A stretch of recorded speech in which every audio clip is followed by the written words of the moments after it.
Good morning, you crazy kids. It's Monday, August 6, 2018. You're watching the Daily Mix TV by hillSTORY Marketing. Hi, my name is Sean Patrick Hillman.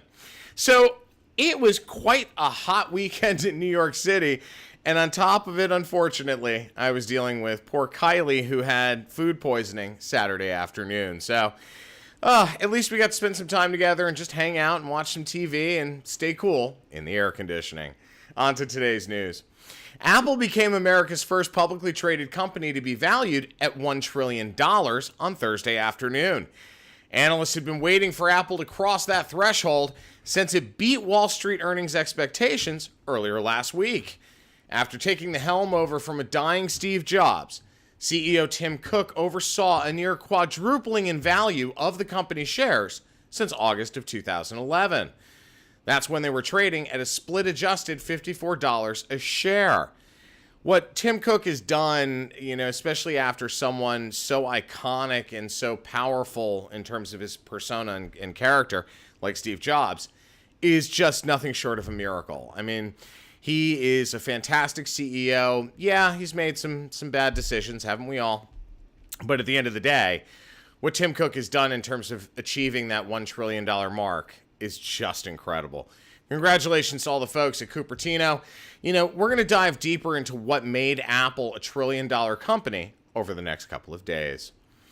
Looks like Focus Brands has added another brand to its expanding portfolio.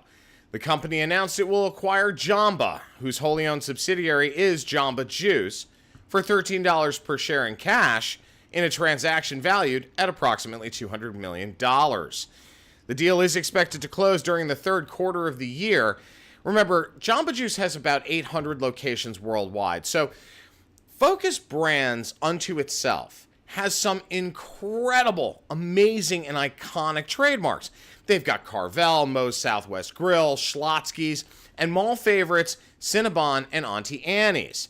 Now, here's an interesting thought. By adding Jamba to their portfolio, Focus Brands now has the opportunity to help that brand grow. Remember, Jamba's had some stumblings over the last decade. I mean, it's been a roller coaster ride for sure. But this is an opportunity to grow the brand through co-distribution. So as an example, if they decide to drop some Jamba Juice options into the Schlotzsky's menu or vice versa, that will help them not only expand sales, but also impact to the consumer.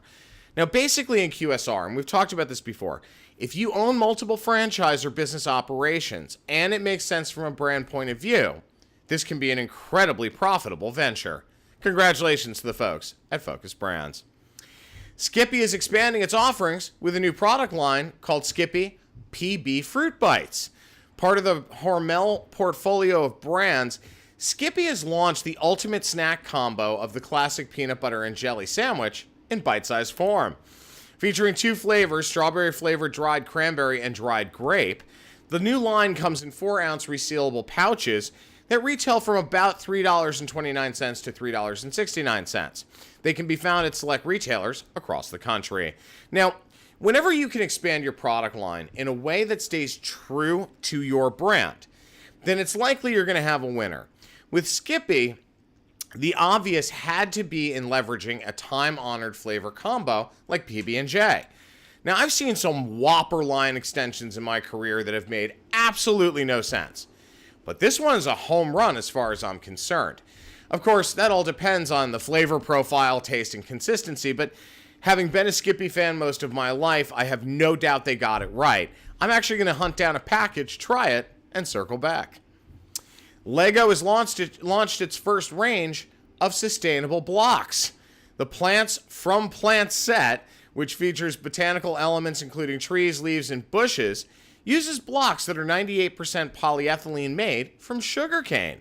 Sets are currently available in the US and Canada, as well as the UK, Germany, and Austria. The Danish toy maker said it intends to manufacture all core packages and products using environmentally friendly materials by 2030.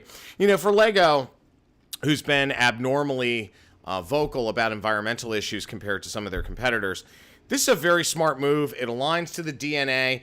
It certainly aligns to what's trending and what people are focused on right now. So for them, smart move. Sad news out of Tinseltown this Monday morning. Yesterday, Charlotte Rae, best known as the wise and lovable house mother Mrs. Garrett on The Facts of Life, died at her home in Los Angeles. She was 92 years old.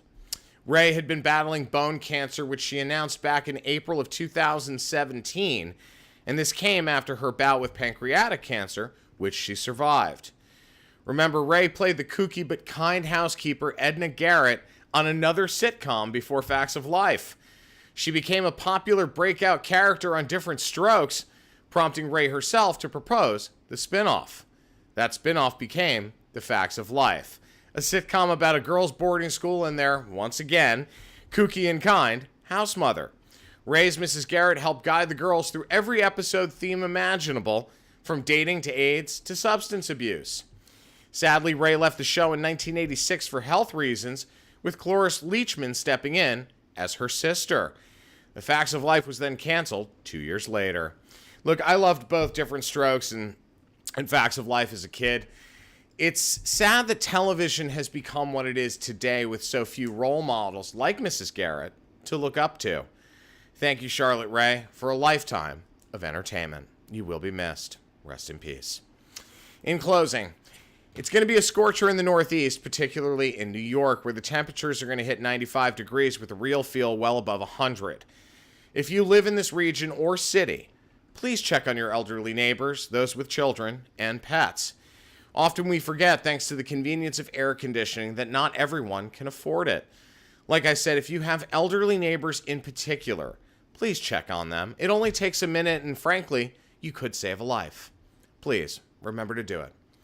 My name is Sean Patrick Hillman. I'm the CEO of hillSTORY Marketing. I'm also the editor-in-chief of the Daily Mix TV. Thanks for watching, folks. We'll see you tomorrow on Tuesday.